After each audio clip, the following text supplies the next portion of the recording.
They still chose to convict a dying woman. They put her on trial internally. It's like they had no mercy. Well, you've done wrong, so you're going to pay the consequences, and if you die, so be it.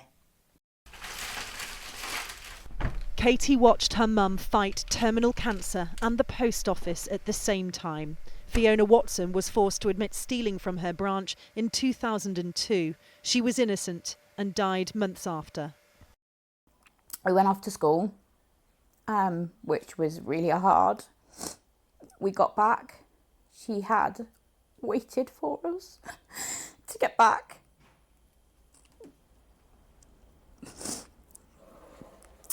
And then we all said goodbye. And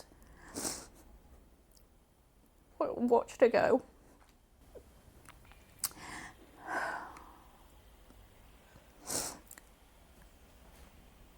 It was really hard. I mean, what 13-year-old wants to hold their mother as she dies?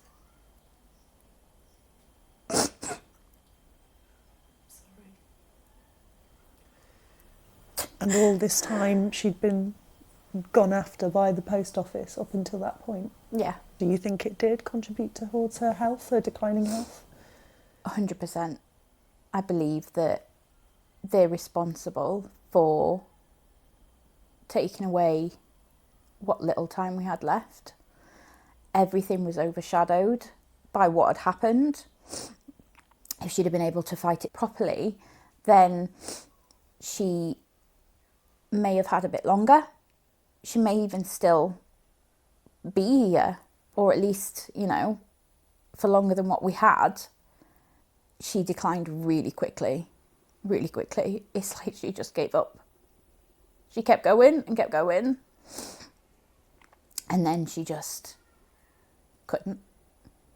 She couldn't do it anymore.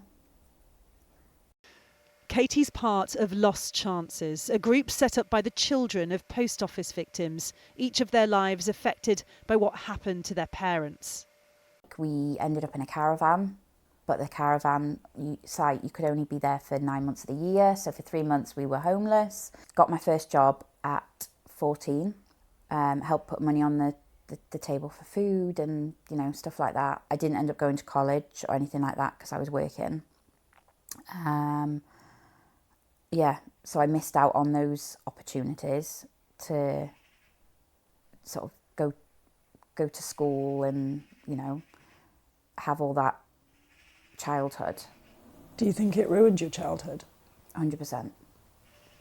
The Lost Chances campaign group set up after this. I think there is a moral obligation for the company to contribute.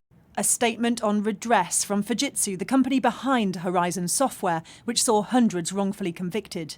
Mr. Patterson, Adele from Sky News here.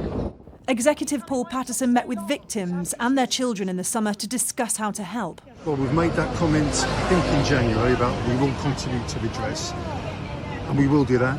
Our common position is that's when the inquiry finishes. But over 3 months later, I swear by Almighty God, nothing's changed. we do want to engage in that way. I'm still unclear about what things we can do other than sums of money. What would you want to say to Paul Patterson right now if he was here?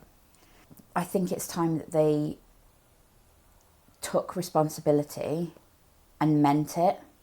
So far, as of yet, there's been no action behind it. So he actually needs to do something. Lawyer for the victims Terry Wilcox says the lack of communication from Fujitsu after giving victims hope is unacceptable. Moral obligation doesn't come with a price. Either you are morally obliged to do something or you're not. And they have not followed through with that moral obligation.